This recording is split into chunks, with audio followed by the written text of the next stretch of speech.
Team অপশনের মধ্যে ঢোকার পর এখানে আমরা কিন্তু বেশ কিছু নতুন জিনিস দেখতে পারতেছি, যেগুলা অবশ্য আমার আগের ভিডিওতেও বলেছি।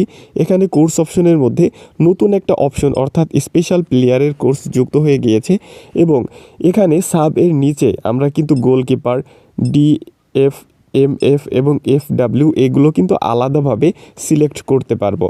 তাছাড়া আমাদের এখানে যে ট্রান্সফার মার্কেট রয়েছে, ট্রান্সফার মার্কেটে রিলিজ যে প্লেয়ারের অপশন রয়েছে, এখানে কিন্তু এখন থেকে 64 জন প্লেয়ার অ্যাড করা যাবে। সো এখন থেকে আমরা কিন্তু 40 জনের জায়গায় 64 জন প্লেয়ার অ্যাড করতে পারবো।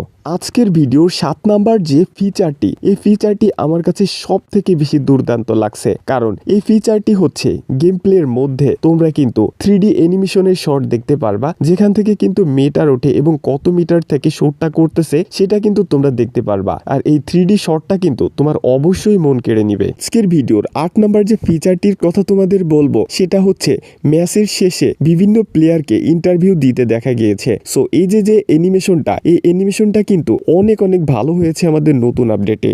আজকের ভিডিওর 9 নাম্বার যে ফিচারটি নিয়ে তোমাদের সাথে কথা বলবো সেটা হচ্ছে কোনো প্লেয়ারকে যখন তুমি কিনবা তখন কিন্তু সেই প্লেয়ার অসাধারণ একটা লুকিং নিয়ে আমাদের টিমে অংশগ্রহণ করবে, অর্থাৎ সেই সময় তার যে লুকটা এবং কার্ডের যে চিত্রটা দেখানো হয় সেটা কিন্তু আমার কাছে সত্যিই অনেক অসাধারণ লাগছে। আজকের ভিডিওর 10 নাম্বার যে ফিচারটি নিয়ে তোমাদের সাথে কথা বলবো এটা হচ্ছে যখন প্লেয়াররা ম্যাচে অংশগ্রহণ করে তখন কিন্তু তারা অন্যরকম একটা ভাবসাব নিয়ে নামে এবং ওই সময় কিন্তু যে এই অ্যানিমেশনটা কিন্তু অন্য বছরের ডিএলএস এর আপডেটের তুলনায় অনেকটাই ইউনিক। আজকের ভিডিওটি তোমাদের কেমন লাগছে অবশ্যই কমেন্টের মাধ্যমে জানিও, আর ভিডিওটি ভালো লাগলে একটা লাইক করে দিও।